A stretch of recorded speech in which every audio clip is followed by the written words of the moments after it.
शादी की तैयारियों में इन सब की हालतें खराब हो गई हैं। अब ये सब यहाँ पे थक हार के चूर होके बैठे हैं। हिना पूछ रही, बाजी आपका फेशियल वगैरह अच्छे से हो गया ना? रीना कह रही हाँ। रीना एमन सलेमा इन सबका पार्लर का वर्क हो गया है, हिना का ही काम बच रहा है। नानी का फोन आया है, खाला आ गई है नानी क्या? अब खाला नानी के फोन से बात कर रही है। खाला कह रही बेटा पिनावनी के कपड़े तैयार हो गए? हिना ने बोला हाँ खाला तैयार हो गए। अब खाला दो तीन चीज़ और बता रही थी। हिना ने बोला ठीक है खाला कर लेंगे ये भी। अब खाला कह रही थी ठीक है हम कल शाम तक पहुंच जाएंगे। रीना बहुत इमोशनल हो रही है, उसे अपने पेरेंट्स की बड़ी शिद्दत से याद आ रही है। वो सोच रही काश मेरे मम्मी पापा जिंदा होते। या अपने आप पे कंट्रोल नहीं कर पाया, वो आ गया रीना के पास। अब वो रीना के गले लग के रो रहा है। हिना इन दोनों को देख रही है। हिना बड़ी मुश्किल से अपने आप पे कंट्रोल कर रही है। वो सोच रही है अगर मैं रो दूंगी तो मैं तो सारे काम ठप हो जाएंगे, ये शादी कैसे संभालूंगी मैं। इब्राहिम का वीडियो कॉल आया है। हिना ने फोन उठा लिया। इब्राहिम कह रहे साली साहिबा हमारी बेगम से बात कराओ।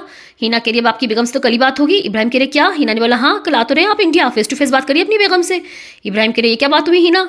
हिना कह रही बस 12 घंटे तो बचे, तब तक के लिए सब्र करिए जीजा। बहुत इमोशनल हो रही है, उसे भी रीना से बहुत प्यार है और रीना को प्यार कर रही है। यूसुफ ने बोला चलो एमन मैं तुम्हें छोड़ाऊं। अब ये लोग सब अपना घर पैक करके निकल रहे हैं। अब ये लोग रीना की शादी के बाद इस घर में वापस आएंगे। रीना बड़ी इमोशनल हो रही है। हिना अपने आप पे कंट्रोल नहीं कर पाई, वो अपनी बहन के गले लग के रोने लग गई। सबको अपने काम सौंप दिए थे। उसने बोला मैं रीना बाजी को लेकर पार्लर जा रही हूँ। या सलेमा तुम बुटीक जाना, बुटीक से रीना बाजी के सारे कपड़े लेना और आज के पहनने वाले कपड़े में पार्लर देके चले जाना। कह रहा है सलेमा तुम मेरे भाई को ज्यादा कंफ्यूज मत करो, ये भाई और जान के बीच में जो तुमने डिफरेंस क्रिएट किया है इसे क्लियर करो। या कह रहा क्या बातें करो तुम दोनों, चलो सलेमा देर हो रही है। हिना एमन के नाना से मिलती भी जा रही है। हिना कह रही है अंकल आपने जल्दी आना है शाम में।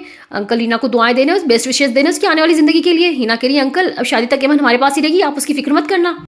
यूसुफ और सलेम सबसे लास्ट में घर से निकले हैं। अब वो एमन को लेकर यहाँ से रिसोर्ट पहुंचेंगे। एमन की नानी कह रही है एमन से कि देखो एमन तमीज के दायरे में रहना, यूसुफ के साथ मिलकर ज्यादा छिछोरी हरकतें मत करना।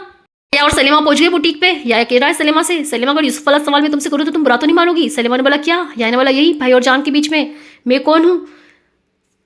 सलेमा ने बोला दूसरे वाला। अब मैं ज्यादा क्लियर नहीं बोलूंगी, मुझे पता है आप समझ गए हो। हिना आज आके बैठी पार्लर में, उसे अब टाइम मिला है ये सब कराने का। इसाक का फोन आया। हिना ने बोला हाँ इसाक बोलो कब तक आ गए तुम? इसाक ने बोला अभी हमें 2 घंटे लग जाएंगे आने में।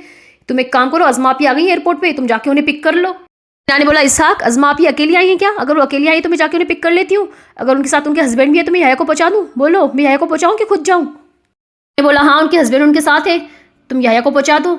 वैसे तुम क्या कर रही हो? हिना ने बोला कुछ नहीं, बस तुम लोग के आने की तैयारी। हिना ने यहाया और सलेमा को फोन कर दिया था कि तुम लोग इसाक की जीजा और बाजू को एयरपोर्ट से ले आना। यहाया सलेमा आ गए यहाँ पे एयरपोर्ट पे। सलेमा पहचान गई थी अज़मा को, इनकी वीडियो कॉल पे बात हो चुकी है। अज़मा ने भी इन्हें पहचान लिया है। अब ये लोग बड़ी मोहब्बत से मिल रहे हैं। हिना ने यूसुफ एमन सलीम को खबर कर दी थी कि तुम लोग सारे इंतजाम चेक कर लेना, सारी सर्विसेज देख लेना, हैदराबाद ही पहुंच जाएंगे 2 घंटे के अंदर अंदर। अब यूसुफ और एमन यहाँ पे खड़े सारे इंतजाम चेक कर रहे हैं। हिना का स्टाफ उनका काम कर रहा है।